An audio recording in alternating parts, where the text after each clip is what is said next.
मित्रों नमः संस्कृताय। मैं मुक्ति किरण संस्कृत सरिता चैनल में आपका स्वागत करती हूँ। वीडियो अच्छी लगे तो लाइक और शेयर करें। चैनल पे पहली बार आए हैं तो सब्सक्राइब करें।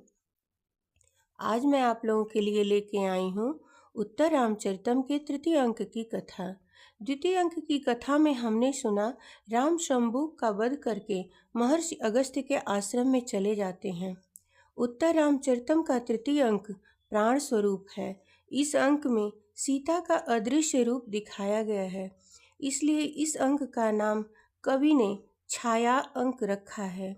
इस अंक में सीता और तमसा अदृश्य रहते हुए राम और वासंती का वार्तालाप सुनती हैं और पर्दे पर छाया के तुल्य दिखाई जाती हैं।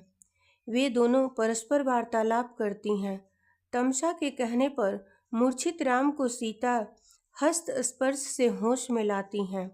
इसी अंक में कवि ने करुण रस की मुक्त हृदय से अभिव्यक्ति की है।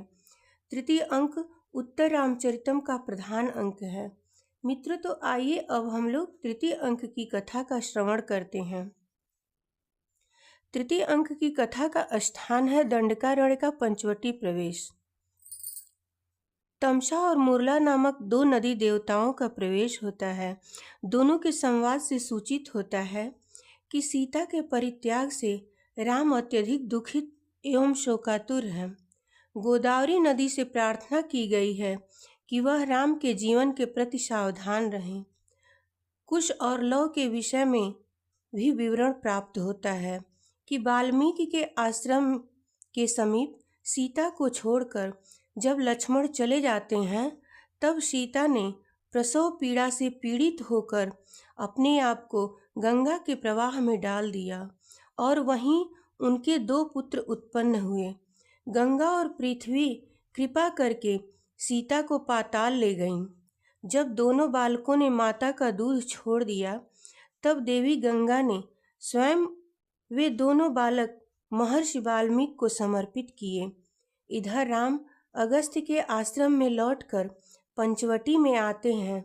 गंगा को संदेह है कि कहीं राम कुछ अनिष्ट न कर बैठे, अतः वह सीता सहित गोदावरी के पास आती हैं।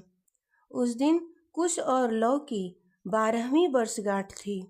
गंगा ने सीता को आदेश दिया कि वह अपने हाथ से एकत्रित फूलों से सूर्य की पूजा करें।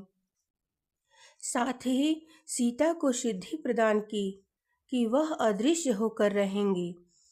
उसे मनुष्य नहीं अपितु वन देवता भी नहीं देख सकेंगे। अतएव आगे के वर्णन में राम भी सीता को नहीं देख पाते हैं। सीता गोदावरी के जल से निकलती हैं और साक्षात करुणा की मूर्ति एवं शरीर धारिणी विरह व्यथा की तरह प्रतीत होती हैं।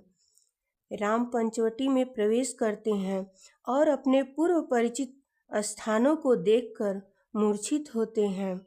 सीता अपने हाथ के स्पर्श से राम को होश में लाती हैं।